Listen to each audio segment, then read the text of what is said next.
Well, hello everyone. I hope you're having a terrific day as I am when I'm recording this. Today we're going to look at a RGB keyboard. Yes, I'm not a big fan of the lights, but you're dragging me into the future whether I want to or not. We're going to look at this RGB keyboard by Redragon. It's a high profile, 10 keyless, 80%, whatever you want it. Some people may call it 87%. I don't know. It's a little bit more compact because of my space and I'm operating in. Good tactile feel. Let's get into it right now. Now, full confession, I was not going to do a video on a keyboard and mouse. And you might ask me why. Well, because the keyboard and mouse I had picked out for the Beast were business only, nice HP, low profile keyboard, nice low travel keys, feels great, works great, wireless 2.4 gigahertz keyboard. But I apparently have, well, I don't want to say lost, but let's say I don't know the whereabouts of that little 2.4 gigahertz that HP uses to go with that wireless mouse and keyboard. So I had to buy a different one. And I thought it'd make better content for you guys if we got something that was RGB, because, you know, that's what everybody likes to see. Well, I'm not big on it, but everybody else likes it. And I'm maybe coming out of the dark ages a little bit at a time. I just don't want to look, you know, like the Piccadilly Circus. I don't want to look like downtown Nashville with my computer. Little lights, a little subtlety. Maybe a good idea. We can probably live with that. We can meet you halfway. But anyway, let's look at this keyboard because it does quite a bit of different things, and we'll give you the initial review, the long term, how does it hold up, and every aspect of it we're not going to go into. We'll be here all day. Let's get started. Well, hello everyone. Today we're going to unbox and look at this keyboard. This is from Redragon, I believe is the brand. It's called Dharma Pro TKL, if I can read upside down. Now, one of the reasons I selected this one for my personal use was it's a heavy keyboard. It has an aluminum shell rather than the plastic, so it sits down in there. The keys themselves look pretty tall on top of that. It's got a little, you know, ceiling thing on top of the board, but below the keys, so it looks like it has everything in it. It's got a wide range of features. If my GQ works on this side, it weighs a little less than a kilogram. It says it weighs 900 grams plus or minus 20. And inside it says, you know, so and it's not a full-size keyboard. I've never used something less than a full-size keyboard, but I wanted to try one, and now was as good a time as any, to be quite honest with you. So we tried it out, and we're going to open the thing and put it in yonder. It's a 3-power job, 3 ways it works. It works off of a USB-C, cable provided. It works off of 2.4 gigahertz, and it also does Bluetooth. So you're not really locked into any one of those 3 things. I think I'll probably leave it cable connected. That way I have no interference.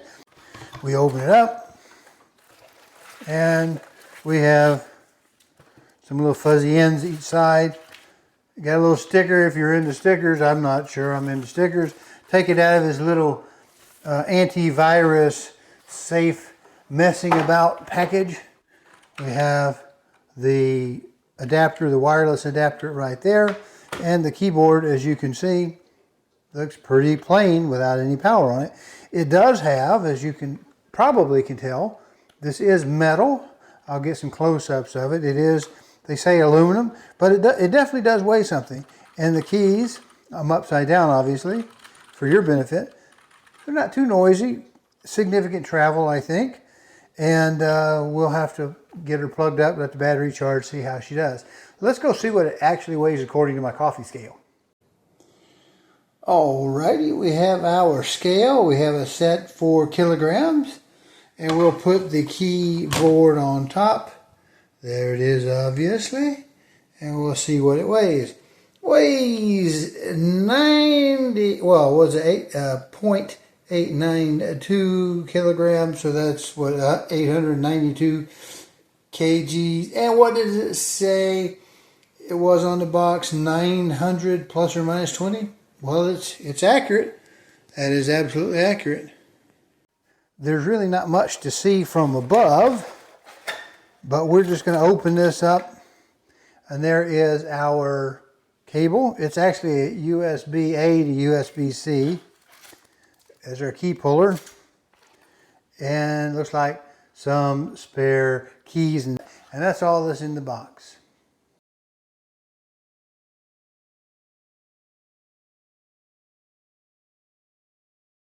All right, here is our keyboard. We're going to turn it over, and on the back we're going to look for this spot where it says Bluetooth or 2.4. We're going to put it over on the Bluetooth. We've been plugged in for a while now. We see it initializing. There we go. We've got our red keyboard with our blue stuff on. Now what we're going to do is go up and pair it. To pair this, we're going to go down to the gear, the Windows setting, pull it up. Now mine is resting on the Bluetooth devices. We want to add a device. We want to add a keyboard. We're going to go ahead and tell it to come in. Hopefully it will detect. Down here we see that we have our blinking M, so it's trying to pair. We need to find the 5.0 keyboard and add it. All right, we have popped up as the Bluetooth 5.0 keyboard and the Bluetooth 3.0 keyboard. Let's go ahead and do the 5.0. And we will see that the light has now turned solid on the keyboard itself. Let's see our M light. It is connected. Now, if you don't connect, as you see it right here, if you can't get your computer to connect to your board in Bluetooth mode, you may have to push function. And over here, we have Bluetooth 1, 2, 3, and 2.4. So this apparently will set the mode. You push function and Bluetooth 3, and that puts it in that mode. If you want to switch it to 2.4 gig, you would do the function and the 2.4. That's if you have trouble getting it to see. You might also have to go through your Bluetooth connections and delete all of your connections just to make sure you're going in fresh, because it will pop up, at least mine did, and try to auto detect without doing anything any more than just putting it in the Bluetooth switch position.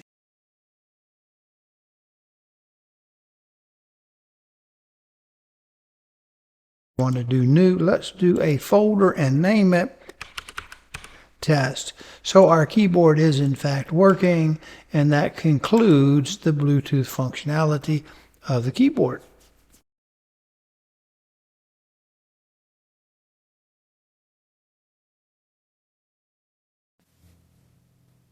Now I want to point something out that I noticed. To do the color mapping and the programming, I believe you need to have your keyboard hardwired in, because I just put it on Bluetooth to come back and change this one key function, which does not light up in the individual mode.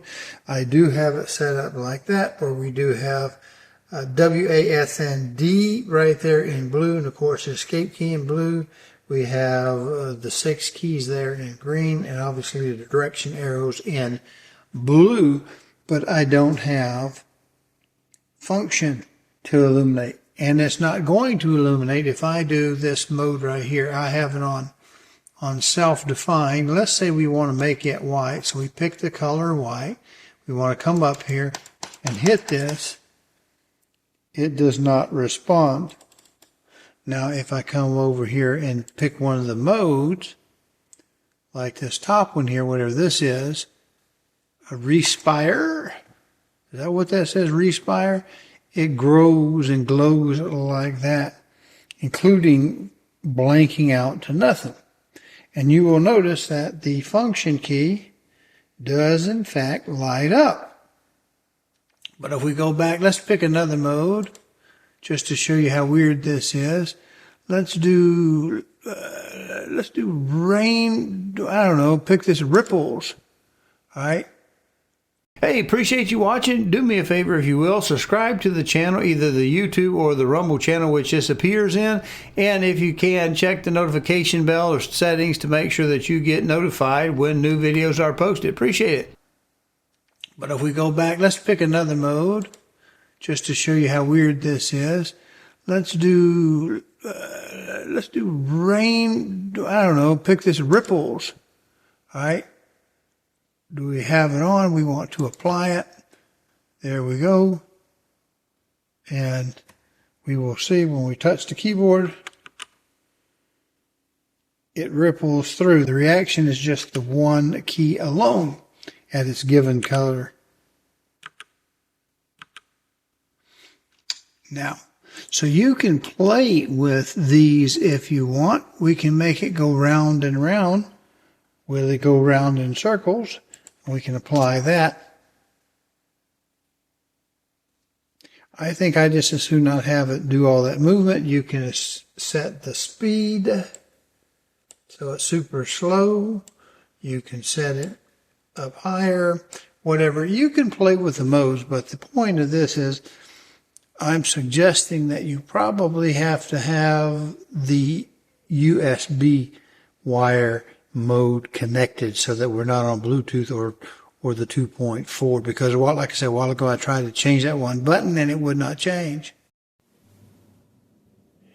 And may I suggest you look into buying something like this for your TKL type of keyboard that has the very high button height, key height.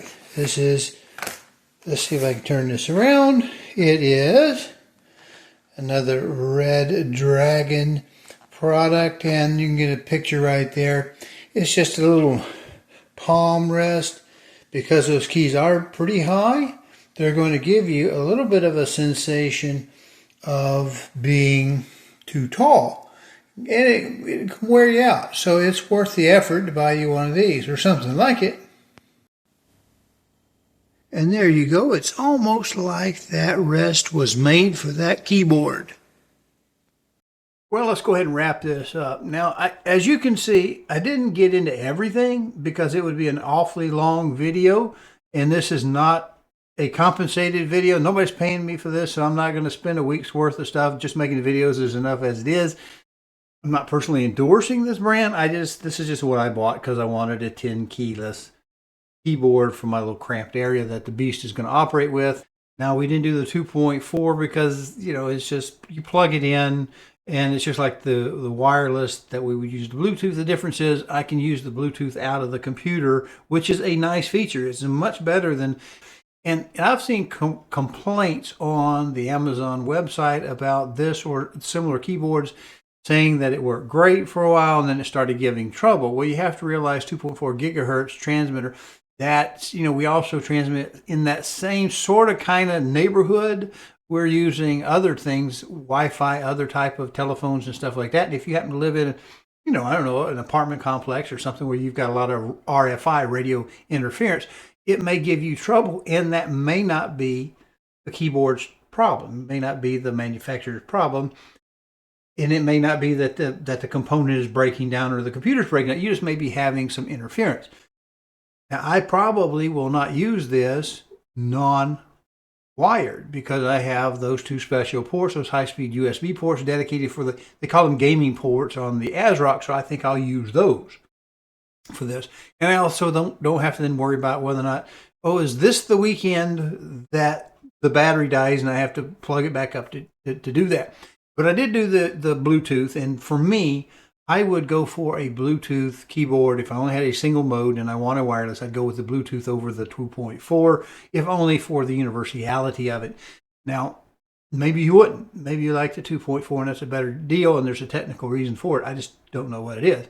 Now, I also saw a lot of complaints about the software. People were just, you know, people online will rag on anything. You know, you could give them $1 million and they'd fuss that you didn't give them in the right denomination or they had to pay a fee for the wire transfer or something like that. But the reality is The initial impression on this keyboard and its mouse, which was purchased separately, will be a separate video, but they feel pretty good. I mean, they feel pretty typical, maybe a little bit dear in the pricing of it, but it feels good, and we'll see how well it lasts.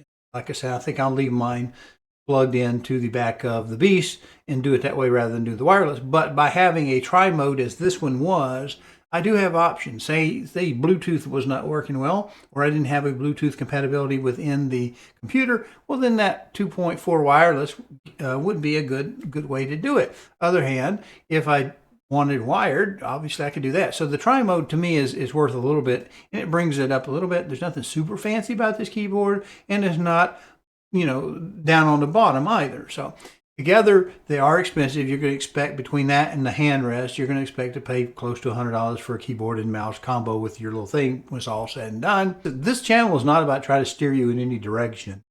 It's just about, you know, enjoying your hardware as best you can, and anything else that I get into over the week or weekend. Appreciate you for watching.